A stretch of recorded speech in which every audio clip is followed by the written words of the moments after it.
and welcome to another episode of Sassi Talks. I'm your host, and on today's programme we have Andrew Parr, who is a qualified hypnotherapist and author, and he has a lot of experience in both hypnotherapy and psychotherapy, psychology. His recent book, The Real You, which I have in front of me, is amazing. And I'm saying that because I've briefed through this book. And I'm hoping that today Andrew is going to shed some light into how we can identify self-destructive patterns of behaviour and how we can overcome them through both mental and physical exercises. So, Andrew, thank you very much for being on the programme today and welcome to Sassi Talks. Thank you. Thanks for inviting me. It's a pleasure to be here. Tell us why hypnotherapy. What's your story? There's two questions there, so I'll answer them separately. That's okay. So the hypnotherapy bit, you need to understand how someone's mind works. So if I explain that in just a moment, how I got into this was my own life had gone on a bit of a downward spiral. When I was 18, 19, I'd seen stage hypnosis shows, but things had happened. My parents became ill. My dad died of a heart attack. My mum died of brain tumour when I was 21, within 2 months of each other. I was playing in a rock and roll band at the time, bit of a punk rocker around London, trying to work during the day, burning the candle every end possible. And finally, my life just crashed. I hit a rock bottom moment. I thought, what the hell am I going to do? And at that moment, thoughts of seeing stage hypnosis shows and TV shows and this little intrigue came to mind, thinking, how do they do that? What's that all about? And that's what got me into it. And then I began studying and learning, and that was like some 30 years ago now. And I've carried out somewhere 18,000 client sessions since then. So I've seen a few people and picked up a few tips along the way, should we say. But to really understand the whole hypno thing, you have to understand how someone's mind works.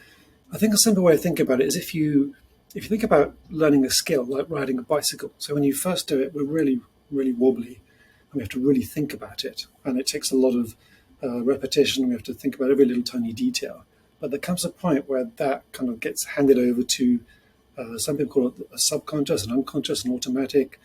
Some neuroscientists even call it the zombie part of the brain, where we can begin to do things kind of almost without thinking about it. And anything we go through in life, if we do it with enough intensity or repetition, we kind of hand it over to this thing in the background of our mind. So if somebody goes through a difficult experience, for example, or lots of difficult experiences, the impact of those or the ideas we pick up from that can get handed over to this kind of automatic part of our mind. So it begins to store information for us, which it can then use. So, for example, let's say someone who's bullied at school, if that happens once very intently, that can form an idea in their mind. If it happens lots of times, that can become an automatic idea. So that person runs an automatic program thinking, I'm probably going to be excluded, I'm going to be laughed at, I'm going to be humiliated, probably wherever I go, whatever I do.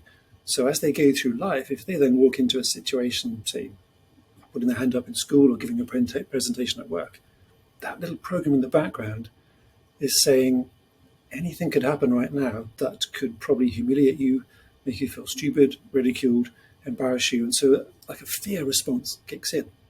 And that person will then begin to adapt how they think, how they feel, how they behave to try and deal with it. And that is happening constantly through our lives. Our mind is taking in information, checking with inside what we know about it, looking for these automatic, unconscious zombie patterns that come out, and that will then influence how we think, how we feel, how we behave. And those thoughts and feelings create emotions which make us behave in certain ways, and those behaviors can be very good for us, or they can be very limiting in a way. So when somebody's trying to change something in their life, sometimes we can do it very consciously, but very often we've got to access those automatic things in the background, and that's where it can be difficult. And that's where the whole hypno thing can be very useful, because it's actually very good at accessing those deeper, more subconscious automatic programs. It does make sense indeed. So there's this sort of idea, I mean, when we think of hypnotherapy, there's this sort of stereotype of this swinging pendulum, or if you think of the movie Get Out, where the lady's got this teacup and she's stirring it, and then suddenly the guy falls into a deeper state that he can't come back out of. Help us to understand initially how hypnotherapy actually works. Okay, first of all, I love all that stuff, all the mystical weirdo stuff. I love it all, but it's got nothing to do with the therapy side of it. It's brilliant on stage, it's brilliant on films. But in reality, all we're looking to do is help bring any idea in your mind that's causing a problem, if we can bring it more into your conscious awareness, then we can begin to process it. So in very simple terms, what we're helping people to do is just usually just relax a little bit. You can close your eyes if you want to. You don't need to close your eyes, but very often we do, because that makes it a little more easier to go inward, shall we say. And in that inwardly focused state, if you can kind of clear a space in someone's mind and they can begin to focus on new ideas, sometimes you can begin to overwrite old patterns that have been going on. I say sometimes because sometimes they're so strong you can't do that. Sometimes you have to kind of access the patterns themselves and then undo them, and then the person can begin to feel lighter and freer. So does this focus specifically on learned behaviour, and do we have to be aware of what those learned behaviours are to be able to deal with them? It really helps if you can. Yeah, I mean, there's two kind of learned behaviours, we say. If I really simplify it, there's the more psychological imprinting of an idea, where we learn that if we do something, it could make us feel not good enough or out of control or unsafe in some way or anxious or not fitting in. Those are kind of psychological patterns. But there's also something called Hebbian learning, which is more a neurological thing, where if we do anything enough times, our neurology begins to store that as a pattern.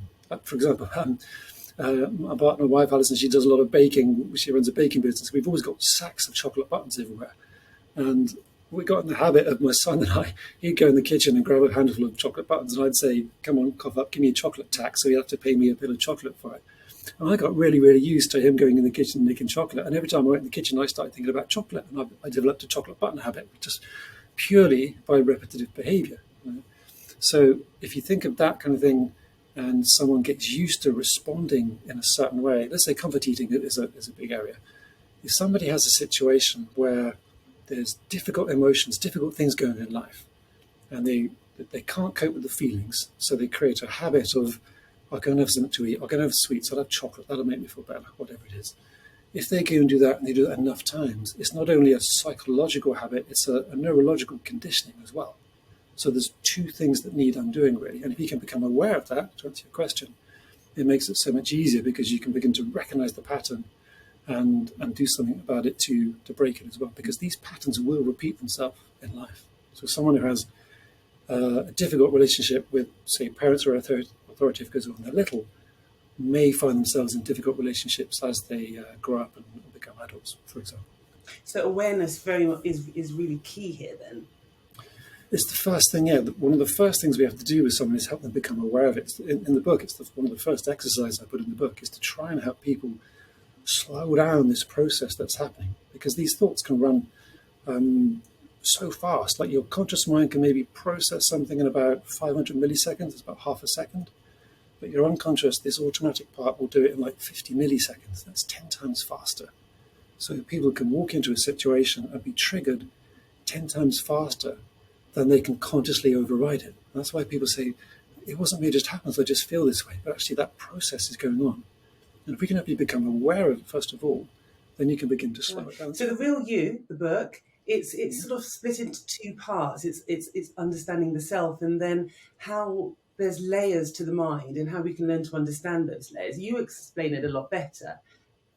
In a nutshell, what is the book about? And what are some of those key exercises? So what I noticed over, like I said, 30 years or so, thousands and thousands of client sessions, is the best, the most deepest, lasting, most transformative way to help someone is not help them try and become something they're not, was actually just to peel away something that's stopping them from being their natural selves. So I call it the real you. It's helping you get back to the real you. So we don't need to try and be something we're not. We just need to peel away the ideas, the fears, what I call the limitations, that are stopping someone from feeling comfortable, confident, at ease with themselves, wherever they are, whoever they're with. And the more I can help people just be themselves, the more confident they felt, the more successful they became, the happier the relationships they got, the better health they took care of themselves, the more successful in career, money, work, and that kind of stuff. We don't need to program goodness into their mind. We need to take away the stuff that's stopping that goodness already being there. And that's what the book is about. I'd seen lots of books and read hundreds of books over the years, but no one was really saying it from my perspective that way of doing it, that you could just peel away these ideas, and very quickly sometimes. This is really great, isn't it? Because I think, as you said, being you, being able to be your authentic self is the best way to be happier and to also achieve your goals if you can just be yourself. But so many people have all these layers that they've built up over time, whether it's through external belief systems or their environment, and are not their original self. But being able to peel that away seems to be the answer. So, how do we do that?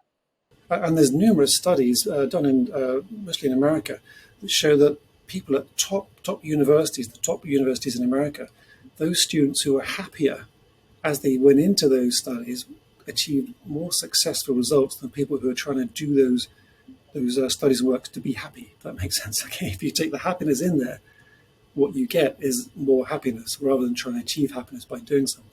I've noticed that myself over the years as well, that whatever feeling drives a behavior will tend to create more of the same feeling. So people in desperate situations take desperate actions, and it just usually creates more of the same desperation. But anyone who's in a difficult situation and can find a little kind of calm within the storm and focus and come from that place really clearly can often take very positive steps and find the way out of it, because that is the calm, the positive, the focused feeling that will begin to help them come out. At the same time, it's not just about positive thinking, because I think there's a lot of overemphasis on positive thinking. And I think it's actually quite damaging, and it can actually cause people to feel more like a failure because they thought they haven't been positive enough. I've done this, I've said my affirmations, I've done my mantras, I've done my yoga, I've done my meditation, and it still doesn't work. Okay? And they've got to realize that there's layers within the mind that are challenging and resisting that. And if you try and be positive, a little voice is going to pop up and give you every reason why you shouldn't be. And those are the little voices that's really important to take care of. So, Andrew, what would be your top 3 exercises that we could do? Or maybe even 4. So 2 for the mind and 2 physical exercises. Okay, so for the mind, first of all, just simply recognizing any situation you're in that feels familiar. Because we go through patterns. When we're younger especially, it can happen as we're older, but especially when we're younger, the imprinting we take on board there will set us up with ideas. For example, I was chatting to someone earlier today who's had relationship difficulties, but this person has had relationship difficulties from both parents, and they both imprinted a certain idea within this person.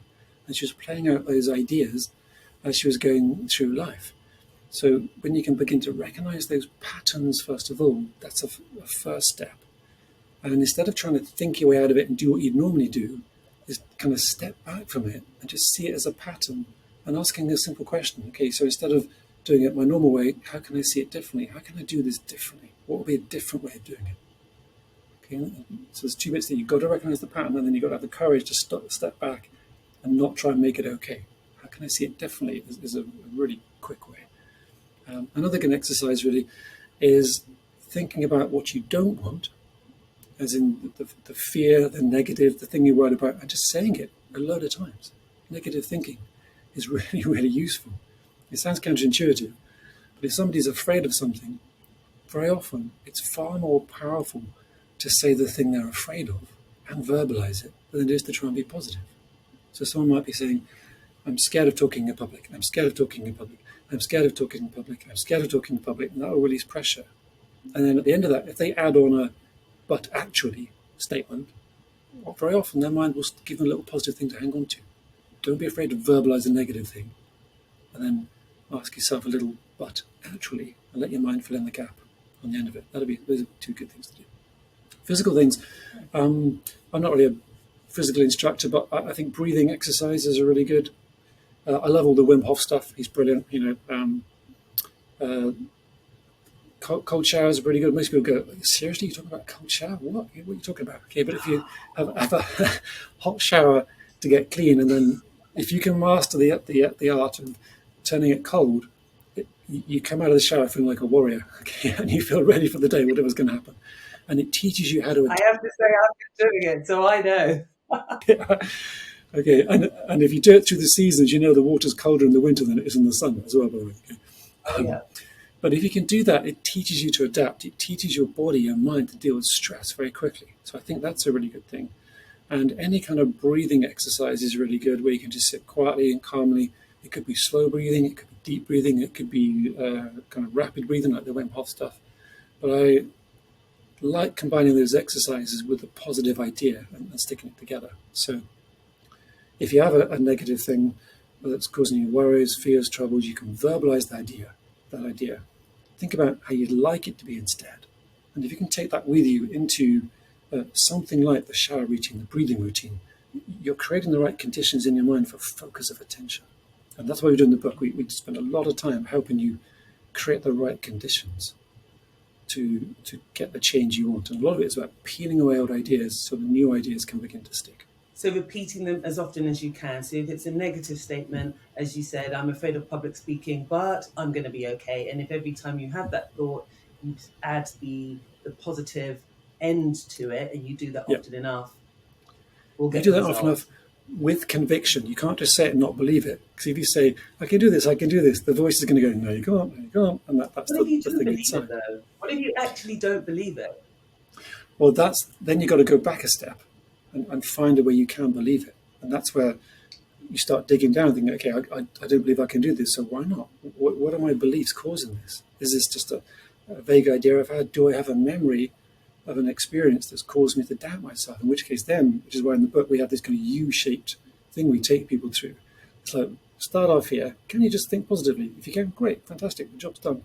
If not, can you go a little deeper? What are you believing that's creating those thoughts? Can you just do that? If not, can you go deeper still? What memories, what life experiences are there? And underneath that, what kind of core beliefs might be there? Really intrinsic things you feel about yourself and your validity and your worth. Because sometimes you've got to go right down to that to really get a deep and lasting change for someone. And that's what I tend to do with a client. And that's what I've done my best to convey in the book, is to take you on this kind of U-shaped journey down to the kind of the inner workings of yourself and bring it all the way back up again and set you free. So Andrew, thank you so much for those insights. I think it's a fascinating topic, and the ability to be able to learn to take more charge of our lives and being ourselves, so that we can have happier, healthier, more fulfilling lives and achieve the goals that we want to achieve. So Andrew Parr, thank you for being on Sassi Talks. It's been a pleasure talking to you.